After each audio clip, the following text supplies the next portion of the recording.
चला तर मुलांनो, आजच्या व्हिडिओमध्ये आपण पाहूया एकचल समीकरणे कशी सोडवायची। तर एकचल समीकरणे ही सोडवण्यासाठी खूप सोपी असतात, पण जम्बलिंग झाल्यामुळे ती थोडीफार अवघड वाटतात। तर चला पाहूया आपण हे समीकरण काय आहे। तर 2 कंसात x वजा 3 कंस पूर्ण बरोबर 3/5 कंसात x अधिक 4 कंस पूर्ण।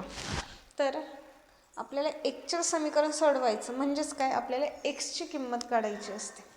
तर पहा, पहिल्यांदा काय आहे, आता हा 5 इथे भागिले, आता समीकरण सेम करायचं म्हणल्यावर जे भागिले असते बरोबर चिन्हाच्या पलीकडे गेल्यावर गुणिले होते, म्हणजेच 2 गुणिले 5 असं होणार। बाकी समीकरण आहे तसं लिहायचं आहे। आता 2 गुणिले 5 यांचा गुणाकार किती आला, तर 10, बाकी आहे तसं लिहायचं आहे। इथे 3 ने कंसातील प्रत्येक पदाला गुणायचं आहे। 3 गुणिले x 3x, 3 गुणिले 4 12। आता त्याचप्रमाणे इथे पण 10 ने कंसातील दोन्ही पदांना गुणायचं आहे।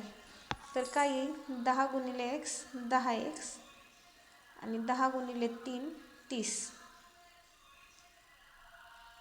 आणि हे ॲज इट इज लिहायचं आहे। आता आपण x ची पदे एका बाजूला घेऊया आणि संख्या एका बाजूला घेऊया, म्हणजे 10x हा 3x या बाजूला आला तर तो वजा होणार। बरोबर चिन्हाच्या पलीकडे जेव्हा एखादी संख्या किंवा पद जातं तर ते अधिक असेल तर चिन्हापलीकडे गेल्यावर वजा होतं, वजा असेल तर अधिक होतं, गुणाकार असेल तर भागाकार होतो, भागाकार असेल तर गुणाकार होतो। हे 12 आहे तसे लिहायचे आहे, हे वजा 30 इकडे गेल्यावर अधिक 30 होणार आहे। आता 10x मधनं 3x गेले, राहिले किती, तर 7x, 10तनं 3 गेले राहिले 7, आणि x ॲज इट इज लिहायचं आहे।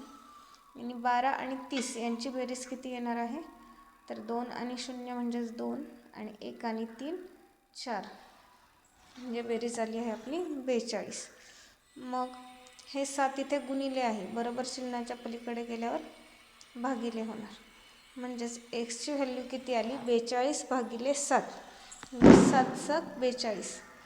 x ची व्हॅल्यू किती आली आपली, x बरोबर 6। हेच उत्तर अपेक्षित असतं। अशा प्रकारे एकचल समीकरणे सोडवायची असतात, खूप सोपी असतात।